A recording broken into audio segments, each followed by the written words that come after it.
Good morning, for today's video guys. Ito ang ating recipe sa ngayon. Atay siya ng manok.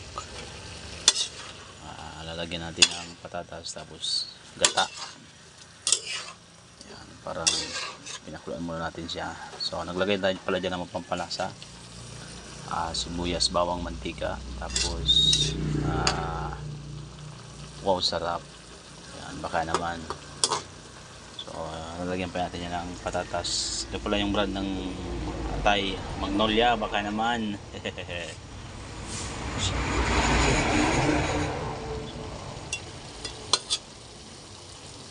Wala nang sabaw, natin siya lalagyan ng gata para very malasa.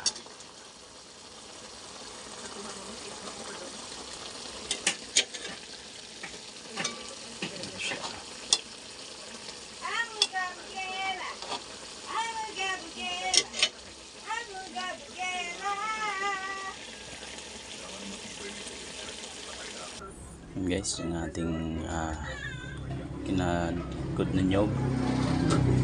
Umunawin na natin siya. So yan na guys yung gata. Ilagay na lang natin yung patatas. Tapos naglagay na rin tayo ng toyo ng konti. Yan. So pwede natin ilagay yung gata.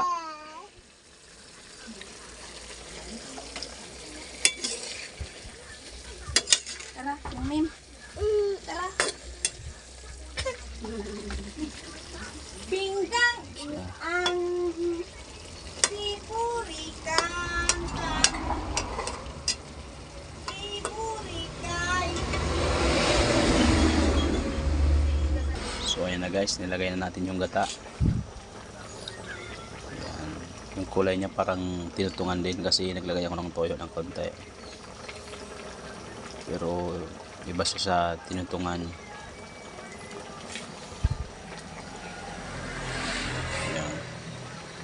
Pamantikain natin para matagal mapanis. Ayan siya guys. So hanggang dito lang tayo. So don't forget to follow, please like and share and subscribe ang aking YouTube channel.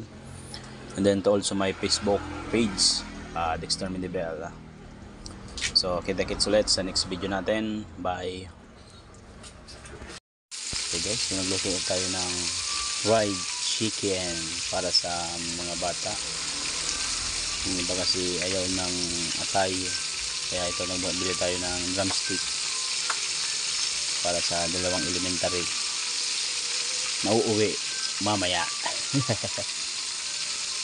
Yung isa kasi napakapili sa ulam, bakla. Kaya nagluto tayo nito para hindi tayo sisihin pagdating ng galing sa school.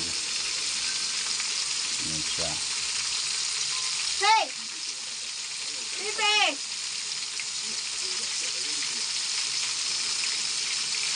Ang ginamit na natin dyan na panimpla,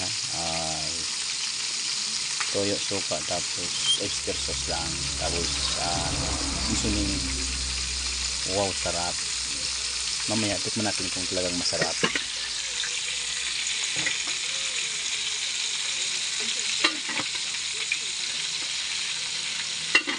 Hey!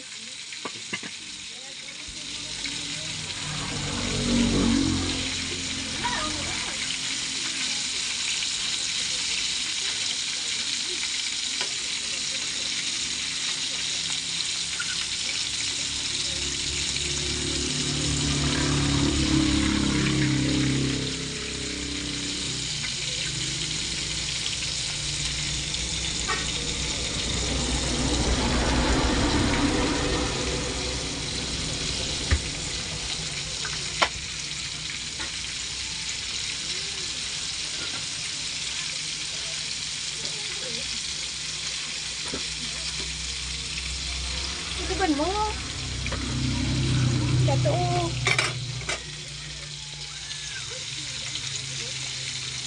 So guys, ito na ang ating fried chicken. Okay, so ngayon dito lang tayo. So don't forget to follow, please like and share and subscribe ang aking YouTube channel, Dexter Vlog. And then to also my Facebook page, Dexter Mindibel.